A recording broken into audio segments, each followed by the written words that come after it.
नमस्कार साथियों, आप देख रहे हैं पक्ष न्यूज, आपका चैनल सत्य निर्भय निष्पक्ष आपके दम पर। आपको जैसे कि मालूम है, तिलक नगर की जो घटना जो आपने देखी होगी, सोशल मीडिया पे काफी वीडियो वायरल हो रही और दलित समाज को एक बहुत बड़ा चैलेंज कहीं ना कहीं अब सामने मिलेगा। चैलेंज मैं इसलिए कह रहा हूं कि अब दूसरा जो पक्ष है वो हाई कोर्ट पहुंच गया है, वो कोर्ट पहुंच गया है और कह रहा है कि अब इस केस को यहीं के यहीं रफा दफा किया जाएगा। ये मैं नहीं कह रहा, ये बात कहीं ना कहीं सूत्रों से हमें पता लगी। तो पक्ष न्यूज आज उसी नेता के पास आया है जो युवा नेता है, जो कहीं ना कहीं क्रांति करने की बात करते। देश भर में इनका नाम चर्चित है और कहीं ना कहीं चर्चा इनके नाम की हो रही है, क्योंकि ये वो युवा है जो सच में इस बार कुछ ना कुछ बदलाव करते रहेंगे और कर भी रहे। तमाम साथी जो देख रहे हैं, अभी मैं उनसे यही बोलना चाहूंगा, अगर आप इस चैनल को देख रहे हो तो ये चेहरा आप देख लीजिए जो हमेशा आपकी आवाज बुलंद करने के लिए अपना सब कुछ समर्पण कर देता है। काफी जगह ये जाते हैं, दिल्ली से बाहर भी जाते हैं।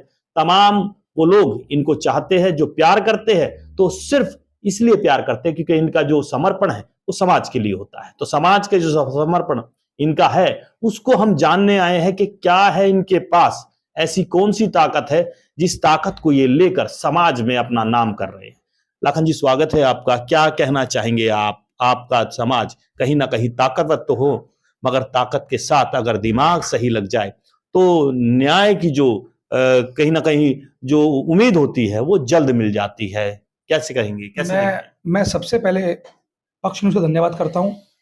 और आप लोगों ने जो तिलक नगर वाला जो मामला था, आपके माध्यम से बड़े पैमाने पर जो है मीडिया की तरफ पहुंचा और आपके माध्यम से काफी लोगों को सूचना मिली। और आपने देखा कि 1 जून को जो एफआईआर 24 मई से एफआईआर नहीं हो रही थी, 1 जून को तमाम वो लोग जो ईमानदारी के साथ चाहते थे समाज के जो दबे कुचले लोग हैं उनकी आवाज बना जाए, वो लोग वहां पहुंचते हैं और थाने का घेराव किया जाता है और एसीपी बाहर आकर भी, अंदर भी और बाहर भी आकर, और हमें चंद सिर्फ घंटों के अंदर एफआईआर मिल जाती है। एफआईआर तो हो गई।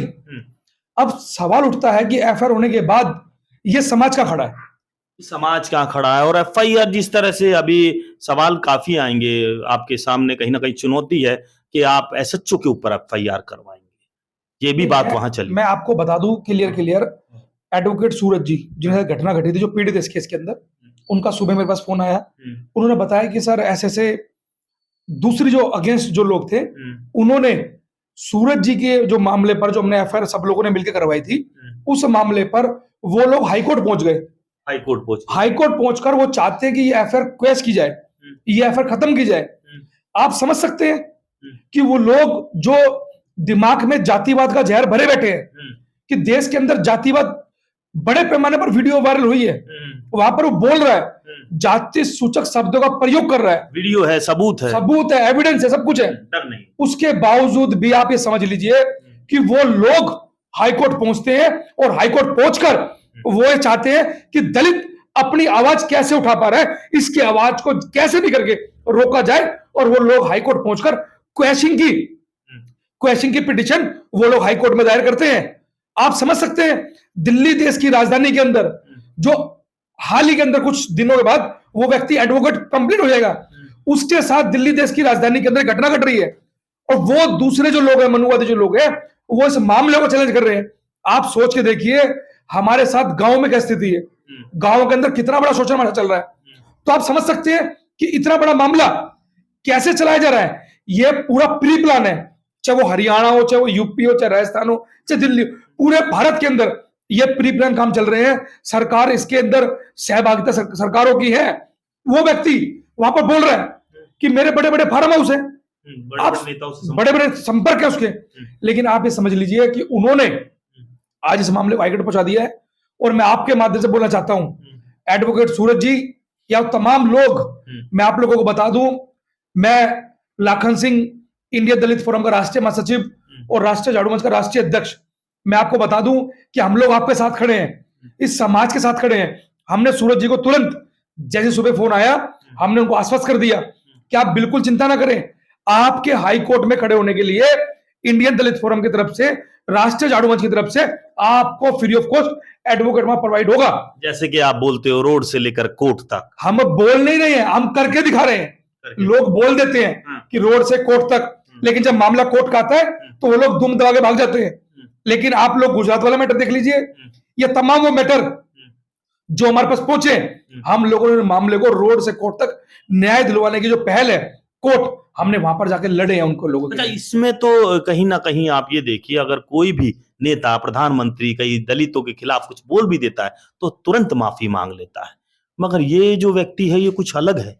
क्या चाहता है ये व्यक्ति, किस चीज की? नहीं, माफी वो मांगना चाहते हैं, वो लोग माफी मांगना चाहते हैं। सूरज भाई ने बताया था कि बहुत सारे लोग उसका प्रेशर कर रहे हैं कि आप समझौता कर लो, आप सब मतलब पैसे वैसे दे के निपटा लो मामला। वो हर तरीके से, क्योंकि अमीर लोग हैं वो, साम दाम दंड भेद फर्क गया। लेकिन हम जैसे लोग इन्वॉल्व हुए, और सूरज जी खुद इतने सक्षम है, उन्होंने बोला कि सर मैं समझौता करने वाला नहीं हूं। तो फिर हम लोग जो पहुंच गए वहां पर, तो हम लोगों ने बिल्कुल दो टूक बात कह दी गई थी। अब उसको समझ में आया कि ये मामला समझौते से बनने वाला नहीं है। जैसी अफेयर हुई समाज के दबाव के कारण, वैसे वो व्यक्ति हाईकोर्ट पहुंच गया। तो आप ये समझ लो, पूरे देश के अंदर दलितों के ऊपर जो लगातार अत्याचार जो कम होने चाहिए 75 साल की आजादी के बाद, संविधान देश के होने के अंदर बावजूद कम होने चाहिए, लेकिन वो लगातार पूरे भारत के अंदर जो है दलितों पर एट्रोसिटी घटना बढ़ रही है। और वो लोग क्या चाह रहे हैं? वो लोग ये चाह रहे हैं कि एट्रोसिटी जो SC एक्ट है वो खत्म हो जाए। आप समझ सकते हो, देश के अंदर मामला उल्टा चल रहा है। SC एक्ट हमारे लिए बना और हमारे लोगों के मतलब ऊपर जो है दुर्व्यवहार हो रहा है, जातिवाद हो रहा है, ये जातंकवाद जो हमारे देश में चल रहा है, उससे बचने के लिए SC एक्ट बनाया गया, हमारे लिए बना हुआ है। लेकिन उसके बावजूद वो लोग चाहते खत्म हो जाए। क्यों? क्योंकि वो जैसे चलता था पहले, वो वैसे हमें जाति शब्दों से संबोधित करना चाहते हैं वो लोग। अच्छा, आप क्या कहेंगे? लोग कह रहे थे FIR दर्ज करवानी है तो आयोग चलते हैं, SC/ST आयोग चलते हैं, फिर भी लोगों की भीड़ क्यों लगा ली आपने? अब वो आयोग कहाँ गया, वो नेता कहाँ गए जो कमेंट भी कर रहे थे, बोल भी रहे थे? समाज तो आपका इकट्ठा हो गया, मगर समाज के वो ताकतवर लोग, अब कोर्ट की बारी आई है तो कहीं ना कहीं हटते नजर आ रहे हैं।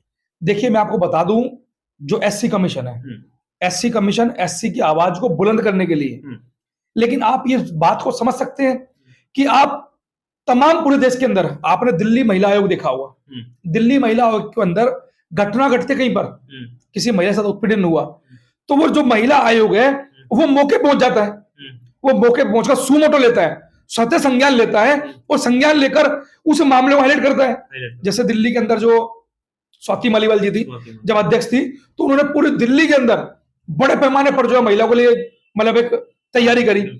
हमारे लिए SC आयोग बना हुआ है, SC कमीशन बना हुआ है, लेकिन आप ये बताओ कौन से मामले पर SC कमीशन सुमोटो ले रहा है? क्या सोशल मीडिया के माध्यम से उनको दिखाई नहीं दे रहा? सब दिखाई दे कि पूरे देश के अंदर क्या चल रहा है। आज की डेट के अंदर मेट्रोपोलिटन जो मतलब सिटी है, दिल्ली, मुंबई, आजकल तो गांवों के अंदर भी कोई व्यक्ति ऐसा नहीं होगा जो रील के साथ साथ रियल में रह रहा हो। वो रील पे भी है, वो रियल में भी है, वो लगातार इंस्टाग्राम में रील चला रहा है, और तमाम लोगों ने रील बना के वायरल की, बड़े पैमाने पर रील वायरल है। लेकिन क्या आयोग को समझ में नहीं आया कि मुझे सुमोटो लेना चाहिए? तो आयोग ने कुछ नहीं दिया। ऐसे लाखों केस दम तोड़ते नजर आते हैं। मैं आपको बता दूं, इसी आयोग के बाहर हमारे एक साथी विकास कांगड़ा जी गुड़गांव से, इसी आयोग के बाहर धरना देके बैठे। आयोग की आप बात कर रहे हैं ना, तो व्यक्ति धरना देके बैठे आयोग के बाहर। SC के व्यक्ति SC कमीशन के बाहर धरना दे रहे हैं, तो आप सोच सकते हो आयोग हमारे लिए किस लेवल पे काम करता है। दंड भी किया जाता है, उनको थाने भी ले जाया जाता है। तो आप इस बात को समझो ना, ये बात आपने रखी कि SC कमीशन क्या कर रहा है। अब SC कमीशन हमारे लोगों पर ही जब मुकदमे करने लगेगा तो SC कमीशन कौन जाएगा? SC कमीशन स्वतः संज्ञान क्यों नहीं लेता? SC कमीशन को इतने बड़े मामले पर, इतने बड़े मुद्दे पर, जब पूरे समाज के लोग इकट्ठा हो रहे हैं, दूर दराज से लोग पहुंच रहे हैं, वहां पर SC कमीशन दिल्ली में होने के बावजूद क्यों नहीं पहुंचता? ऐसी कितनी कमीशन, SC कमीशन अपनी रिपोर्ट जारी करे, आपका कितनी कंप्लेंट आई है और कितनी कंप्लेंट पर एक्शन हुआ है, कितने लोग जेल गए हैं। अरे SC कमीशन ड्यूटी है ना भाई, ये लेकिन क्या वो बड़े पैमाने अखबारों में है?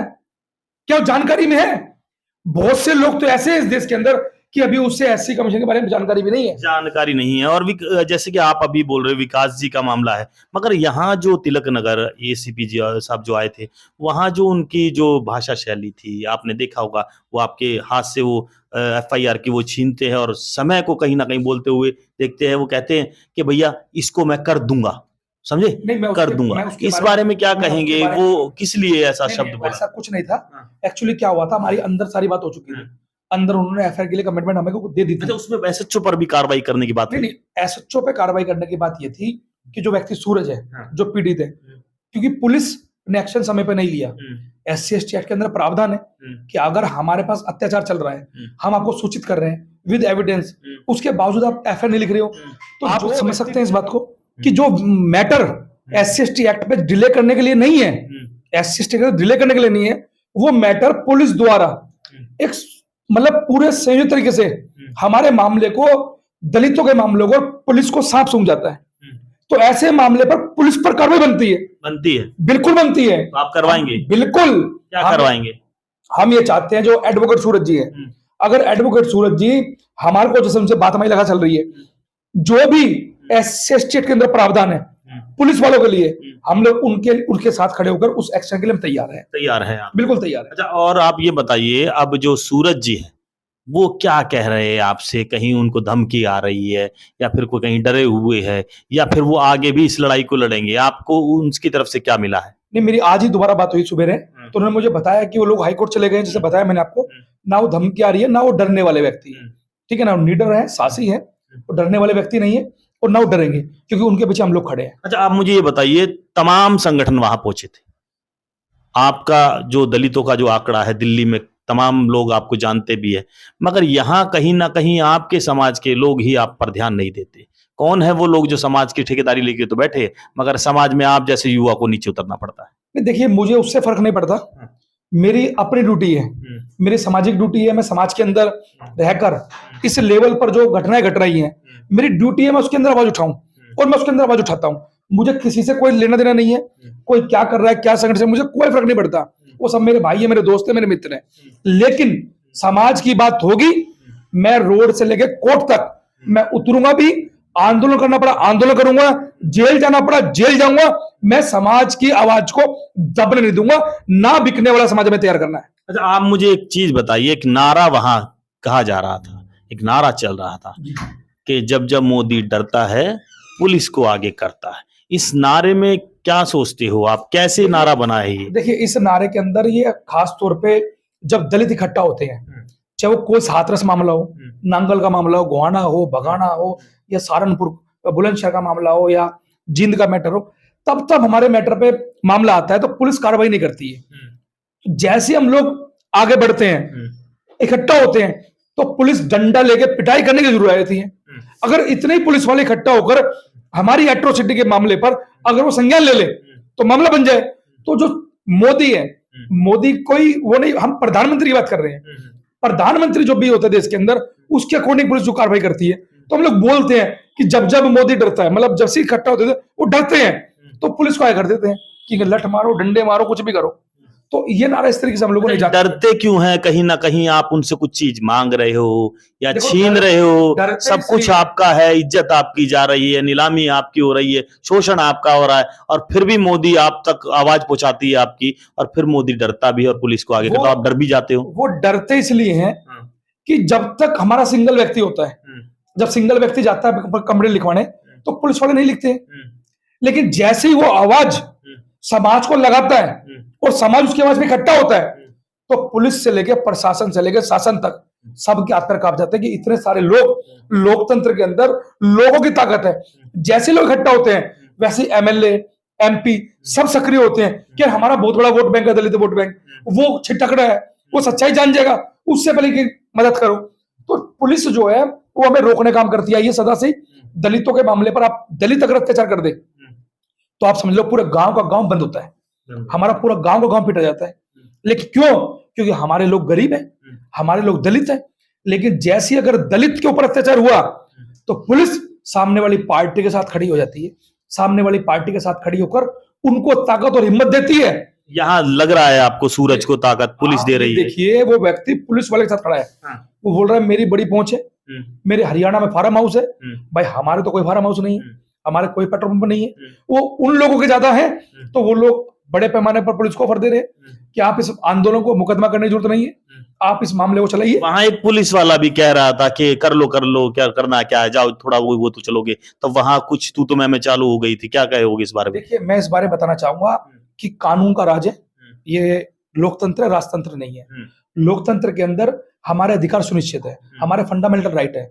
आर्टिकल 19 हमारा इसी बात के लिए। काफी नॉलेज है आपको अपने SC/ST आयोग के बारे में भी, और कभी अपने समाज के बारे में भी, कानून के बारे में भी, और फिर आप जैसा नेता पीछे क्यों रहता है, ये बताइए। नहीं, हम लोग पीछे नहीं, हम लोग तो फ्रंट पे हैं, हम लोग तो आगे कर रहे हैं। कोई मानने के लिए तैयार नहीं है, हमें उससे कोई फर्क नहीं पड़ता। वो एक जगह चल रहा है। देखिए, मैं अभी जो पूछना जा रहा हूँ ये है कि कहीं भीम आर्मी चल रही, भीम आर्मी, और मैंने वहां देखा तो भीम आर्मी के 7-8 लोग थे वहां पर। भीम आर्मी से कोई ऐसी जेलस है, या फिर भीम आर्मी आपका साथ दे रही है, या भीम आर्मी चाहती कि हमारा ही नेता पैदा हो? नहीं, देखिए, हमारा किसी से कोई जेलस नहीं है, ना हमारा किसी क्या को सोचते भीम आर्मी के बारे में? हम कतई नहीं सोचते। देखो, वो उनका संगठन है, वो जैसे चलाएं, वो उनकी मर्जी। उस पर है तो दलितों का दलितों के संगठन बहुत सारे हैं, सब लोगों की मतलब भाई सब लोगों मतलब अधिकार है ना। नहीं, जो अगर कहीं कोई मुद्दा नहीं उठता या कोई काम नहीं होता तो भीम आर्मी, चंद्रशेखर का नाम लिया जाता है। वो ऐसा होता है कि समाज में जो लोगों को लगता है जल्दी पहुंच सकते हैं वो लोग पहुंच जाते होंगे, इसलिए बोलते हैं। मेरा किसी से कोई नहीं है, हम मुझे मेरा संगठन, मैं, मेरा परिवार वो क्या कर रहा है, जो RJM के माध्यम से, इंडियन दलित फोरम के माध्यम से, या मैं क्या कर सकता हूं, मेरे से आप उसका सवाल कीजिए। आपको समाज का काम चाहिए, मैं नहीं जानता। आपको समाज का काम चाहिए, हमें समाज का काम चाहिए, नाम नहीं। हमारा नाम, आप समझिए कि हमारा समाज पिट रहा है, हमारा समाज सीवर में मर रहा है, हमारे साथ अत्याचार चल रहा है, हमारे बलात्कार हो रहे हैं, हमारे घर तोड़े जा रहे हैं, हमारी झुग्गियां तोड़ी जा रही हैं, हम नाम के लिए घूमेंगे? अरे हमारा तो शोषण चल रहा है, हमें नाम नहीं, हमें समाज के काम चाहिए कि हमारे लोगों के काम हो। आप लोग जो जितने भी है आंकड़ा लगा रहे थे, 200 लोग, 300 लोग होंगे, हजारों की तादाद में एक आवाज में आपकी पहुंच गए, क्या कहेंगे इस बारे में? मैं उन सबका धन्यवाद करता हूं जो हमारी बुलावे पर, हमारे कॉल पर वहां इकट्ठा हुए और अपनी ताकत दिखाई। वो संगठन कोई भी हो, हमें संगठन से मतलब नहीं है, हमारा मतलब है कि समाज के दबे कुचले लोगों की आवाज उठाने वाले, ये लास्ट पायदान के लोग हैं। जो ये वाल्मीकि जाति है, ये लास्ट पायदान पे खड़ी है। अब लास्ट पायदान के लोग अगर खड़े हो रहे हैं तो आप समझ सकते हो देश के अंदर कोहराम आना है, तो कोहराम मचेगा, बिल्कुल मचाएंगे। अगर हमारे अधिकारों का हनन होगा तो हम लोग अपने अधिकारों को लेने के लिए संसद से लेकर रोड से और संसद तक हम पूरा मार्ग जो है मतलब कोहराम मचाएंगे। आप ये बताइए, पूरे भारत में 28 राज्य, 28 राज्यों में अकेले कैसे पहुंचोगे आप? कहाँ बोलोगे, कहाँ लड़ोगे? आज मामला जो है, मतलब एक तो कनेक्टिविटी बड़ी अच्छी हो गई है, मतलब सोशल मीडिया का जमाना है, ठीक है ना। आजकल सारी चीज सुविधाएं हैं।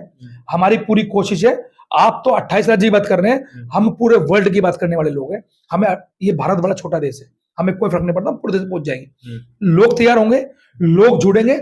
मैं उन सब लोगों से बोलना चाहता हूं, आप लोग चाहते हो इस क्रांति के अंदर हिस्सा बनना, तो आप लोग जुड़िए, और जुड़कर आप के माध्यम से बोलना चाहता हूं, आप लोग किसी भी एट्रोसिटी के ऊपर चुप मत बैठिए, अन्याय अत्याचार के खिलाफ अपनी आवाज को उठाइए। हम जैसे लोग आपके साथ खड़े हैं। कितने लोग हैं आपके पास, कौन सी ताकत है ये बताइए पहले, लोग जब भी तो जुड़ेंगे। हमारे पास सबसे बड़ी ताकत संविधान की ताकत है। संविधान हमारे साथ खड़ा है, संविधान हमारे हक में है, और लोग, राष्ट्रीय झाड़ू मंच, इंडियन दलित फोरम के बहुत बड़े पैमाने पर लोग लगातार जुड़ते जा रहे हैं। एक शक्ति का निर्माण हम लोग लगातार करने पे लगे हैं।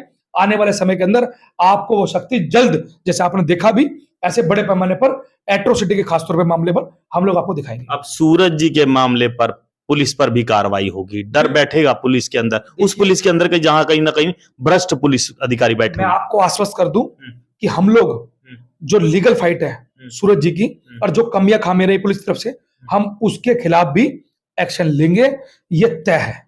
चलिए, अभी लाखन जी के पास थे, बहुत बहुत धन्यवाद आपका।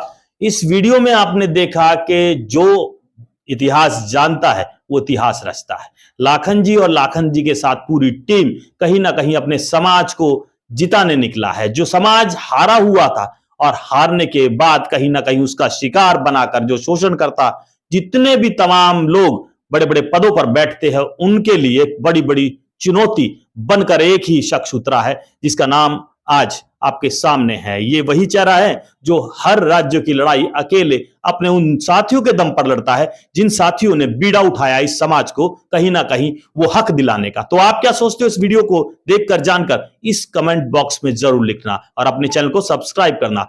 आज की लड़ाई अब की नहीं, ये वही लड़ाई है जो हजारों साल की गुलामी जो कहीं ना कहीं लाखन जी और लाखन जी के वो साथी वीडियो से छुड़वाना चाहते हैं। तो आप क्या सोचते हो? इस वीडियो को शेयर करना। जय हिंद, जय भारत, जय संविधान। धन्यवाद।